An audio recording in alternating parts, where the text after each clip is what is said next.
Hello, study വിത്ത് ഭാഗ്യ കേസിലേക്ക് എല്ലാവർക്കും സ്വാഗതം. ഇന്ന് നമ്മൾ ആധുനിക ഇന്ത്യ ചരിത്രം ഭാഗം 2 നോക്കുന്നത്.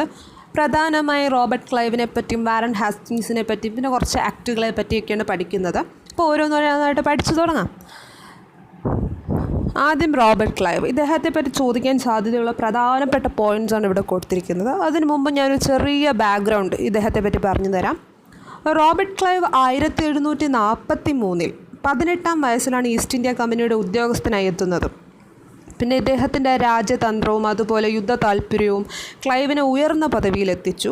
പ്രത്യേകിച്ച് 1757 പ്ലാസി യുദ്ധവിജയം ഇദ്ദേഹത്തെ കൂടുതൽ പ്രശസ്തനാക്കി. അങ്ങനെ ഇദ്ദേഹം ബംഗാളിലെ ആദ്യത്തെ ഗവർണർ കൂടിയായി.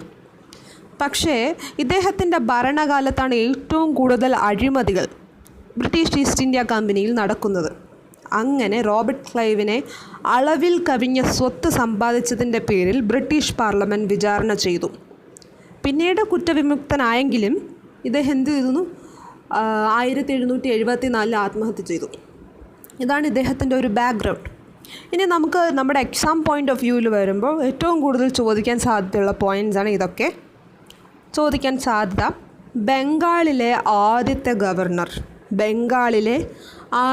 ഗവർണർ അത് റോബർട്ട് ക്ലൈവ് ആണ്. ബംഗാളിലെ ആദ്യത്തെ ഗവർണർ റോബർട്ട് ക്ലൈവ്.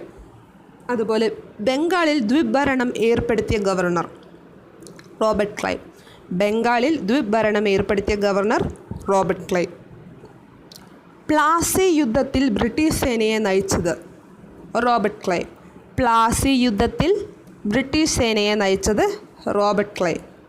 2-ാം കർണാട്ടിക് യുദ്ധസമയത്ത് ബ്രിട്ടീഷ് ജനറൽ, അതും റോബർട്ട് ക്ലൈവ് ആണ്. 2-ാം കർണാട്ടിക് യുദ്ധസമയത്ത് British general Robert Clive. British Indian സാമ്രാജ്യ സ്ഥാപകനായി അറിയപ്പെടുന്നത് റോബർട്ട് ക്ലൈവിനെയാണ്. ബ്രിട്ടീഷ് ഇന്ത്യൻ സാമ്രാജ്യ സ്ഥാപകനായി അറിയപ്പെടുന്നത് റോബർട്ട് ക്ലൈവ് ആണ്.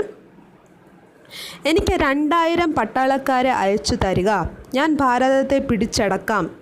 അത് ആരുടെ വാക്കുകളാണ്? റോബർട്ട് ക്ലൈവിൻ്റെ വാക്കുകളാണ്. എനിക്ക് 2000 പട്ടാളക്കാരെ അയച്ചു തരിക, ഞാൻ ഭാരതത്തെ പിടിച്ചടക്കാം. അത് ആരുടെ വാക്കുകളാണ്? റോബർട്ട് ക്ലൈവിൻ്റെ വാക്കുകളാണ്. Regulating act 1773. അതിനെപ്പറ്റി ചോദിക്കാൻ സാധ്യതയുള്ള പോയിൻറ്റ്സാണ് ഇവിടെ കൊടുത്തിരിക്കുന്നത്. അതിനു മുമ്പ് ഒരു ബാക്ക്ഗ്രൗണ്ട് പറഞ്ഞു തരാം. വെറും കച്ചവടത്തിന് വേണ്ടി മാത്രമാണ് നമ്മുടെ ഈസ്റ്റ് ഇന്ത്യ കമ്പനി ഇന്ത്യയിലെത്തുന്നത്. പിന്നെ പതുക്കെ അധികാരമോഹം തലയിൽ കയറി. അങ്ങനെ യുദ്ധങ്ങളുടെ ചെലവും കൂടി തുടങ്ങി. ഇത് കമ്പനിയുടെ സാമ്പത്തിക ഭദ്രതയെ വളരെയധികം ബാധിച്ചു. അതുവരെ ഇംഗ്ലണ്ടിലെ ഗവൺമെൻറ്റിന് പോലും സഹായങ്ങൾ നൽകിയ കമ്പനി ക്രമേണ ബാധ്യതയായി തീർന്നപ്പോൾ എന്ത് ചെയ്തു എന്ന് വെച്ചാൽ ഈ ബ്രിട്ടീഷ് പാർലമെൻറ്റും അന്നത്തെ പ്രധാനമന്ത്രിയായിരുന്ന ബ്രിട്ടീഷ് പ്രധാനമന്ത്രിയായ ലോർഡ് നോർത്തും കൂടെ ചേർന്ന് പാസ്സാക്കിയ ആദ്യത്തെ ആക്റ്റാണ് റെഗുലേറ്റിംഗ് ആക്ട്. അതായത് ഇംഗ്ലീഷ് ഈസ്റ്റ് ഇന്ത്യ കമ്പനിയെ നിയന്ത്രിക്കുന്നതിന് വേണ്ടി ബ്രിട്ടീഷ് പാർലമെൻറ്റ് പാസ്സാക്കിയ ആദ്യ നിയമം റെഗുലേറ്റിംഗ് ആക്ട്. അത് തന്നെയാണ് നമുക്ക് ആദ്യമായി പഠിക്കേണ്ട മോസ്റ്റ് ഇമ്പോർട്ടൻറ്റ് പോയിൻറ്റും. ഇംഗ്ലീഷ് ഈസ്റ്റ് ഇന്ത്യ കമ്പനിയെ നിയന്ത്രിക്കുന്നതിന് വേണ്ടി ബ്രിട്ടീഷ് പാർലമെൻറ്റ് പാസ്സാക്കിയ ആദ്യ നിയമം റെഗുലേറ്റിംഗ് ആക്ട് 1773. പിന്നെ റെഗുലേറ്റിംഗ് ആക്റ്റാണ് ബംഗാൾ ഗവർണർ ജനറലാക്കി നിയമിച്ചത്. ബംഗാൾ ഗവർണർ ജനറലാക്കി നിയമിച്ചത്. ആദ്യത്തെ ബംഗാൾ ഗവർണർ ജനറലാണ് വാരൻ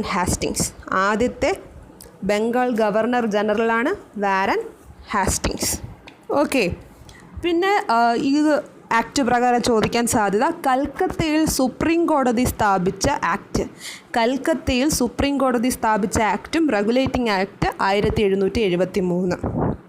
അതുപോലെ ബോംബെ, മദ്രാസ് ഗവർണർമാരെ ബംഗാൾ ഗവർണർ ജനറലിനു കീഴിലാക്കിയ ആക്റ്റും റെഗുലേറ്റിംഗ് ആക്ട് 1773. ബോംബെ, മദ്രാസ് ഗവർണർമാരെ ബംഗാൾ ഗവർണർ ജനറലിനു കീഴിലാക്കി റെഗുലേറ്റിംഗ് ആക്ട് 1773. ഓക്കെ. ഈ കാര്യങ്ങളൊക്കെ പഠിക്കുമ്പോൾ നമ്മൾ അറിഞ്ഞിരിക്കേണ്ട ഒരു പ്രധാന വ്യക്തി തന്നെയാണ് റെഗുലേറ്റിംഗ് ആക്ടിലൂടെ ഗവർണർ ജനറലായ വാരൻ ഹേസ്റ്റിങ്സ്. അപ്പോൾ ഇദ്ദേഹത്തെ പറ്റി പഠിക്കുമ്പോൾ കൊൽക്കത്തയിൽ സുപ്രീം കോടതി സ്ഥാപിച്ച ഗവർണർ ജനറൽ വാരൻ ഹേസ്റ്റിങ്സ്. അതുപോലെ വിദ്യാഭ്യാസ പുരോഗതിക്കായി മദ്രസ സ്ഥാപിച്ച governor general Warren Hastings. Okay. വിദ്യാഭ്യാസ പുരോഗതിക്കായി മദ്രസ സ്ഥാപിച്ച ഗവർണർ ജനറൽ വാരൻ ഹേസ്റ്റിങ്സ്. അതുപോലെ പിറ്റ്സ് ഇന്ത്യ ആക്ട് 1784 പാസ്സാക്കിയപ്പോൾ ഉണ്ടായിരുന്ന ഗവർണർ ജനറലാണ് Warren Hastings. Pitt's India act 1784 പാസ്സാക്കിയപ്പോൾ ഉണ്ടായിരുന്ന ഗവർണർ ജനറലാണ് വാരൻ ഹേസ്റ്റിങ്സ്. ഇന്ത്യ ചരിത്രത്തിലും സംസ്കാരത്തിലും ഗവേഷണം നടത്താനായി വാരൻ ഹേസ്റ്റിങ്സിൻ്റെ സമയത്ത് ആരംഭിച്ച സ്ഥാപനമാണ് Asiatic society of Bengal. India ചരിത്രത്തിലും സംസ്കാരത്തിലും ഗവേഷണം നടത്താനായി വാരൻ ഹേസ്റ്റിങ്സിൻ്റെ കാലത്ത് ആരംഭിച്ച സ്ഥാപനമാണ് Asiatic society of Bengal. British parliament impeach ചെയ്ത ആദ്യ ഗവർണർ ജനറൽ വാരൻ ഹേസ്റ്റിങ്സ് ആണ്. ഇദ്ദേഹം അഴിമതി ചെയ്തതായാണ് പറയപ്പെടുന്നത്. ബ്രിട്ടീഷ് പാർലമെൻറ്റ് ഇംപീച്ച് ചെയ്ത ആദ്യ governor general Warren Hastings. Okay. Pitt's India act 1784. British പ്രധാനമന്ത്രിയായിരുന്ന വില്യം പിറ്റിൻ്റെ കാലത്ത് കമ്പനി ഭരണത്തിനുമേൽ ബ്രിട്ടീഷ് നിയന്ത്രണം പൂർണ്ണമാക്കിക്കൊണ്ടുള്ള നിയമമാണ് പിറ്റ്സ് ഇന്ത്യ ആക്ട് 1784. ബ്രിട്ടീഷ് പ്രധാനമന്ത്രിയായിരുന്ന വില്യം പിറ്റിൻ്റെ കാലത്ത് കമ്പനി ഭരണത്തിനുമേൽ ബ്രിട്ടീഷ് നിയന്ത്രണം പൂർണ്ണമാക്കിക്കൊണ്ടുള്ള നിയമമാണ് പിറ്റ്സ് ഇന്ത്യ ആക്ട് 1784. ഇനി നമുക്ക് ഒരു 4 ചാർട്ടർ ആക്ട് പഠിക്കാനുണ്ട്. ആദ്യത്തെ 3 ചാർട്ടർ ആക്റ്റിൽ 20 വർഷത്തേക്ക് കൂടി വ്യാപാരം പുതുക്കുന്നത് കാണാം കമ്പനിക്ക് വേണ്ടി. പിന്നെ 4ാമത്തെ ആക്റ്റിൽ അങ്ങനെ വർഷം പറയുന്നില്ല. നമുക്ക് ഓരോന്നായിട്ട് പഠിക്കാം. ആദ്യം charter act 1793. Charter act 1793 east India company act 1793 എന്നും പറയുന്നു. ഈസ്റ്റ് ഇന്ത്യ ആക്ട് 1793 കമ്പനിയുടെ വ്യാപാര കുത്തക 20 വർഷത്തേക്ക് കൂടി പുതുക്കി കൊടുക്കുവാൻ ആദ്യമായി വ്യവസ്ഥ ചെയ്ത ആക്റ്റാണ് ചാർട്ടർ ആക്ട് 1793. Charter act 1793. ഇനി ചാർട്ടർ ആക്ട് 1813. ഇതിലും മുമ്പ് പറഞ്ഞ പോലെ വാണിജ്യ കരാർ ചില ഭേദഗതികളോടെ വീണ്ടും 20 കൊല്ലത്തേക്ക് പുതുക്കുന്നത് കാണാം. പിന്നെ ഇതിൽ പ്രധാനമായി അറിഞ്ഞിരിക്കേണ്ടത് ഇന്ത്യൻ പൗരന്മാരുടെ വിദ്യാഭ്യാസ വികസനത്തിനും അതുപോലെ പ്രോത്സാഹനത്തിനും വേണ്ടി 1 ലക്ഷം രൂപ നീക്കപ്പെടുന്നു. ഇന്ത്യൻ പൗരന്മാരുടെ വിദ്യാഭ്യാസത്തിന് വേണ്ടി 1 ലക്ഷം രൂപ നീക്കപ്പെടുന്നത് ചാർട്ടർ ആക്ട് 1813 പ്രകാരമാണ്. Charter act 1833. ചാർട്ടർ ആക്ട് 1833 മുമ്പുള്ള 2 ചാർട്ടർ ആക്റ്റുകളുടെ തുടർച്ചയാണിത്. ഇതും 20 കൊല്ലത്തേക്ക് വാണിജ്യ കരാർ പുതുക്കി. പക്ഷേ ഇവിടെ നമ്മൾ പ്രധാനമായി അറിഞ്ഞിരിക്കേണ്ടത് ബംഗാൾ ഗവർണർ ജനറൽ ഇന്ത്യയുടെ മൊത്തം ഗവർണർ ജനറലായി. ഈ ആക്ട് പ്രകാരം ബംഗാൾ ഗവർണർ ജനറൽ ഇന്ത്യയുടെ മൊത്തം ഗവർണർ ജനറലായി. ഇവിടെ ചോദിക്കാൻ സാധ്യതയുള്ള ക്വസ്റ്റ്യൻ 1833 ചാർട്ടർ ആക്ട് പ്രകാരം ഇന്ത്യയുടെ ഗവർണർ ജനറലായ ആദ്യ വ്യക്തിയാണ് വില്യം ബെൻറ്റിക്. 1833 ചാർട്ടർ ആക്ട് പ്രകാരം ഇന്ത്യയുടെ ഗവർണർ ജനറലായ വ്യക്തിയാണ് വില്യം ബെൻറ്റിക്. അതാണ് പ്രധാനമായി ചോദിക്കാൻ സാധ്യത. ഇനി നമുക്ക് ചാർട്ടർ ആക്ട് 1853 പോകാം. ഇവിടെ കമ്പനിയുടെ ഭരണം തുടർന്നു. പിന്നെ മുമ്പ് പറഞ്ഞ പോലെ വർഷക്കണക്ക് പറഞ്ഞിട്ടില്ല. 20 വർഷം അങ്ങനെയൊന്നും പറഞ്ഞിട്ടില്ല. പ്രധാനമായി അറിഞ്ഞിരിക്കേണ്ടത് ചാർട്ടർ ആക്ട് 1853 ആധുനിക പാർലമെൻറ്റ് രൂപത്തിന് അടിത്തറയായത്. അതായത് ചാർട്ടർ ആക്ട് 1853 ആധുനിക പാർലമെൻറ്റ് രൂപത്തിന് അടിത്തറയായത്. ഓക്കെ. അപ്പം ഇന്നത്തെ ക്ലാസ് ഇത്രയേ ഉള്ളൂ.